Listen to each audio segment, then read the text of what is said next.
मैंने अपनी पहली वीडियो में ब्लैक होल को एक्सप्लेन किया था कि ब्लैक होल क्या होते हैं और ये कैसे बनते हैं। इस वीडियो के अंदर मैं मज़ीद ब्लैक होल के बारे में एक्सप्लेन करूँगा कि ब्लैक होल की एक्चुअल प्रॉपर्टीज़ क्या हैं, इनकी टाइप्स क्या होती हैं, चंद्रशेखर लिमिट क्या है, हॉकिंग रेडिएशंस क्या है और हमारे पास इनकी डायरेक्ट और इनडायरेक्ट एविडेंसेस क्या होती हैं।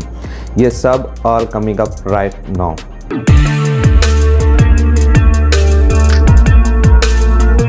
इस वीडियो को मैं 5 पार्ट्स में डिवाइड करूंगा ताकि आपके लिए समझना और मेरे लिए बताना आसान हो जाएगा।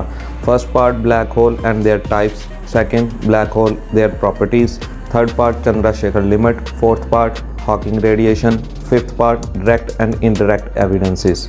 Now come to the first point, black hole and their types. Black hole की जो आउटर बाउंड्री है उसे हम इवेंट हॉरिजन कहते हैं। इवेंट हॉरिजन एक ऐसा पॉइंट ऑफ रीजन है, अगर कोई भी चीज़ जब उसे क्रॉस करेगी तो वो उससे बाहर नहीं आ सकती। जैसे कि भी लाइट जब इवेंट हॉरिजन को क्रॉस करती है तो वो लाइट भी वापस नहीं आती। इसीलिए हमें ब्लैक होल ब्लैक स्टार की तरह या ब्लैक रीजन्स की तरह दिखाई देते हैं। ब्लैक होल का जो सेंटर पॉइंट है उसे हम सिंगुलैरिटी कहते हैं। 1965 से 1970 तक रॉजर पेनरोज और स्टीफन हॉकिंग ने ब्लैक होल पे काफ़ी काम किया। उनके मुताबिक सिंगुलैरिटी ऐसे पॉइंट या ऐसे रीजन को कहते हैं जहां हमारे तमाम लॉज ऑफ फिज़िक्स वो सब आकर ख़त्म हो जाते हैं, यानी हमारी जो एबिलिटी टू प्रेडिक्ट फ्यूचर है वो सब ख़त्म हो जाती है।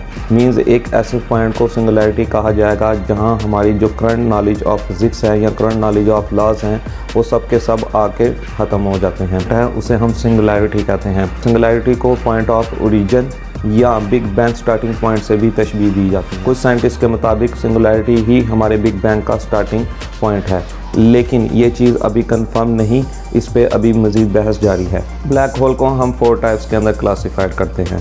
The first one stellar mass black hole, second one supermassive black hole, third one intermediate black hole, fourth one macro black hole. Stellar mass black hole. Stellar mass black hole वो black holes होते हैं जिनका वज़न हमारे सन से 3 to 30 times तक होता है।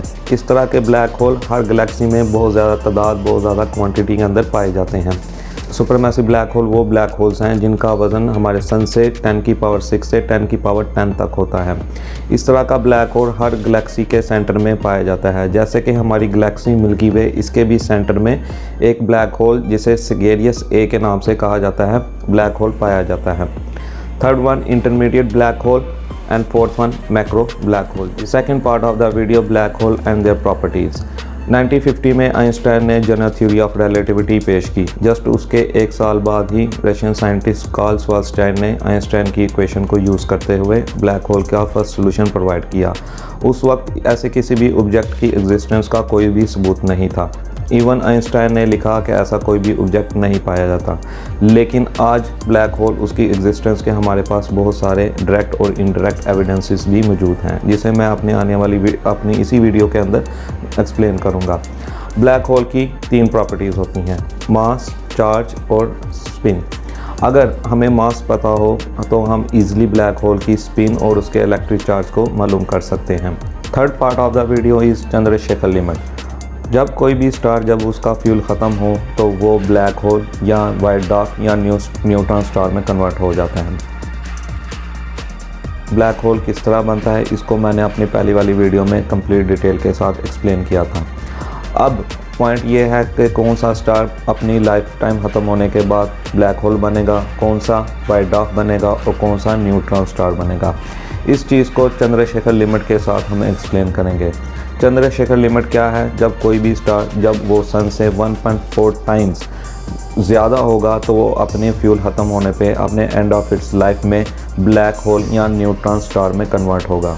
कोई भी स्टार अगर वो सन से 1.4 टाइम्स या उससे कम वज़न का होगा तो वो अपने एंड ऑफ इट्स लाइफ में वाइट डॉर्क में कन्वर्ट हो जाएगा। जैसे कि हमारा सन जब वो अपना फ्यूल ख़त्म करेगा तो वो अपने एंड ऑफ इट्स लाइफ में वाइट डॉर्क में चेंज हो जाएगा। चंद्रशेखर उस लिमिट इस चीज़ को एक्सप्लेन करता है कि कौन सा स्टार ब्लैक होल बनेगा, कौन सा स्टार न्यूट्रॉन स्टार बनेगा और कौन सा स्टार वाइट डॉफ की शक्ल में तब्दील हो जाएगा। 1928 में Indian graduate student from Cambridge Subramanyam Chandrashekhar उसने इस कंसेप्ट को एक्सप्लेन किया और इसकी एग्जैक्ट कैलकुलेशन भी प्रोवाइड की। कॉन्सेप्ट ये था, जब कोई भी स्टार जब उसका फ्यूल ख़त्म हो तो वो अपनी ग्रेविटी की वजह से कोलैप्स करने लग जाता है। जब कोई भी स्टार कोलैप्स करेगा तो उसके अंदर के मैटर पार्टिकल्स एक दूसरे के करीब आएंगे। अब according to Pauli exclusion principle जिसे वुल्फगांग पॉली ने प्रेजेंट किया, उसके मुताबिक जब मैटर पार्टिकल्स एक दूसरे के करीब आएँ तो उनकी वेलोसिटीज़ यानी स्पीड में डिफरेंस होता है, फ़र्क आ जाता है। इसी डिफरेंस की वजह से वो रिपल करना शुरू कर देंगे। सो ऐसा स्टार जब कोलैप्स हो रहा होता है तो उनमें एक बैलेंस डेवलप हो जाता है, ग्रेविटी और प्रेशर जो आउटवर्ड रिपल की वजह से आ रहा था। इसी बैलेंस की वजह से स्टार स्टेबल कर जाता है। लेकिन चंद्रशेखर ने नोटिस किया और पॉइंटेड आउट किया कि ये जो स्टेबल स्टार किया है इसकी भी एक लिमिट होती है। इसी लिमिट को हम चंद्रशेखर लिमिट के नाम से याद करते हैं। इसी चंद्रशेखर लिमिट की वजह से हम देखते हैं जब कोई भी स्टार जब वो एंड ऑफ इट्स लाइफ में जाएगा तो वो ब्लैक होल बनेगा या न्यूट्रॉन स्टार या वाइट डॉफ बनेगा। आज की कैलकुलेशन के मुताबिक वो वैल्यू 1.4 टाइम्स ऑफ द सन है, यानी कोई भी स्टार जब उसका वजन 1.4 टाइम्स सन से ज़्यादा हो तो वो ब्लैक होल या न्यूट्रॉन स्टार में कन्वर्ट होगा। अगर इस वैल्यू से 1.4 टाइम्स से कम हो तो वो वाइट डॉफ में बन जाएगा। Fourth part of the video, Hawking radiation. 1974 में जीनियस स्टीफन हॉकिंग ने ये चीज़ पॉइंटेड आउट की, क्वांटम थ्योरी ऑफ अनसर्टेनिटी के मुताबिक जो वैक्यूम होता है वो एम्प्टी स्पेस को नहीं कहा जाएगा, जबकि एम्प्टी स्पेस के अंदर पार्टिकल्स और उनके एंटी पार्टिकल्स प्रोड्यूस होते हैं, पॉप आउट होते हैं और वो एक दूसरे को एनिहिलेट कर लेते हैं। सो इसी एनिहिलेशन की वजह से हम वैक्यूम को एम्प्टी स्पेस नहीं कह सकते। आज हमारे पास कंप्लीट डाटा और कंप्लीट एविडेंसेस भी मौजूद हैं कि वैक्यूम एम्प्टी स्पेस को नहीं समझा जाएगा। स्टीफन हॉकिंग ने इस चीज़ को पॉइंटेड आउट किया कि ब्लैक होल के इवेंट हॉरिजन के पास ऐसी पॉसिबिलिटी हो सकती है कि ये जो वैक्यूम है जिसमें पार्टिकल्स और एंटी पार्टिकल्स जो प्रोड्यूस हो रहे हैं, पॉप आउट हो रहे हैं, तो ऐसा हो सकता है इनमें से एक पेयर वो ब्लैक होल के अंदर चला जाए और उसका जो सेकंड पेयर है वो ब्लैक होल के बाहर ही रहे। वो जो बाहर रहने वाला पार्टिकल है वो in the form of radiation black hole से हमें दिखाई देगा। इन्हीं को हम हॉकिंग रेडिएशंस कहते हैं। स्टीफन हॉकिंग ने इस कॉन्सेप्ट को ना सिर्फ पेश किया बल्कि इस हॉकिंग रेडिएशंस की एग्जैक्ट कैलकुलेशन भी प्रोवाइड की। आज हमारे पास कंप्लीट डाटा मौजूद है जो स्टीफन हॉकिंग की हॉकिंग रेडिएशंस को कंप्लीटली वेरीफाई करते हैं। Fifth part of the video is direct and indirect evidences. Firstly indirect evidence. जब कोई भी स्टार जब वो ब्लैक होल की तरफ जाता है तो ब्लैक होल की ग्रेविटी की वजह से वो उसकी तरफ खींचा चला जाता है। अब चूँकि ब्लैक होल एक रोटेटिंग बॉडी है तो वो मैटर प्लाज्मा की शक्ल में तब्दील हो जाएगा। अब ये रोटेटिंग प्लाज्मा अपने हाई टेम्परेचर की वजह से मैग्नेटिक फील्ड को प्रोड्यूस करेगा जो ब्लैक होल में शूट अप होंगे, जैसे कि इस पिक्चर में दिखाया जा रहा है। अब ये जो मैग्नेटिक फील्ड जो शूट अप हो रहे हैं ब्लैक होल से, ये एक्स रेज को इमिट करेंगे। अब इन्हीं एक्स रेज को हम इजीली डिटेक्ट कर सकते हैं और इन्हीं डाटा की वजह से हमने बहुत सारी गैलेक्सीज में ब्लैक होल्स जो हैं उनको डिटेक्ट किया है। सेकंड इनडायरेक्ट एविडेंस, 1992 से 2006 तक साइंटिस्ट ने सुपरमैसिव ब्लैक होल्स, इनके इर्द गिर्द जो मोशन ऑफ स्टार्स है इसके डाटा को कलेक्ट किया। जैसे कि हमारी जो गैलेक्सी है इसके सेंटर में जो ब्लैक होल है इसके इर्द गिर्द जो मोशन ऑफ स्टार्स है उसके डाटा को कलेक्ट किया गया और उसे मैचअप किया गया विद एक्सपेरिमेंट्स, और ये चीज़ कंफर्म की गई कि हर गैलेक्सी के सेंटर में, इवन हमारी जो गैलेक्सी है इसके सेंटर में black hole, supermassive black holes पाए जाते हैं। अब डायरेक्ट एविडेंस, 1950 में जीनियस एल्बर्ट आइंस्टाइन ने अपनी जनरल थ्योरी ऑफ रिलेटिविटी पेश की। जस्ट उसके एक साल बाद ही आइंस्टाइन ने ही ग्रेविटेशनल वेव्स का कॉन्सेप्ट पेश किया।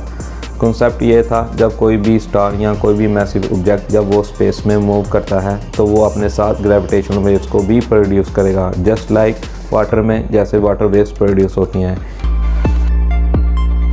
सो जब दो ब्लैक होल या दो न्यूट्रॉन स्टार जब आपस में टकराएंगे तो ये जो ग्रेविटेशनल वेव्स प्रोड्यूस हो रही हैं ये पूरी स्पेस के अंदर फैल जाएंगी, जैसे कि वाटर के अंदर वाटर वेव्स प्रोड्यूस होती हैं और वो मूव ऑन करती हैं। 2016 में अमेरिका के अंदर लेगो एक्सपेरिमेंट किया गया जिसके अंदर इन्हीं ग्रेविटेशनल वेव्स को डिटेक्ट किया गया।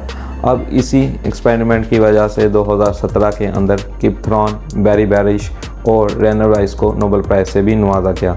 अब इन ग्रेविटेशन वेव्स की डिटेक्शन से हमें ब्लैक होल की ना सिर्फ ब्लैक होल बल्कि ग्रेविटेशन वेव्स की कंफर्मेशन भी मिलती है। अब ये जो लेगो एक्सपेरिमेंट था, इससे ना सिर्फ हमें ग्रेविटेशनल वेव्स बल्कि आइंस्टाइन की जनरल थ्योरी ऑफ रिलेटिविटी, इन दोनों की कंफर्मेशन भी मिलती है। सेकेंड डायरेक्ट एविडेंस 10 अप्रैल 2019 में साइंटिस्ट ने इवेंट हॉरिजॉन टेलीस्कोप को यूज़ करते हुए सुपरमैसिव ब्लैक होल की पिक्चर को कैप्चर किया। ये पिक्चर रियल पिक्चर है और ये गैलेक्सी M87 के सेंटर में पाया जाता है। ये direct indirect evidences black hole की एग्जिस्टेंस को साबित करते हैं कि ये ब्लैक होल रियल ऑब्जेक्ट्स हैं। मैंने इस वीडियो के अंदर ब्लैक होल और उनकी टाइप्स, ब्लैक होल और उनकी properties, Chandrashekhar limit, Hawking radiation, इन सब चीज़ों को एक्सप्लेन किया। मैं उम्मीद करता हूँ आपको समझ आई होगी। अभी के लिए ये वीडियो मैं यहीं ख़त्म करता हूँ। See you next in my coming videos.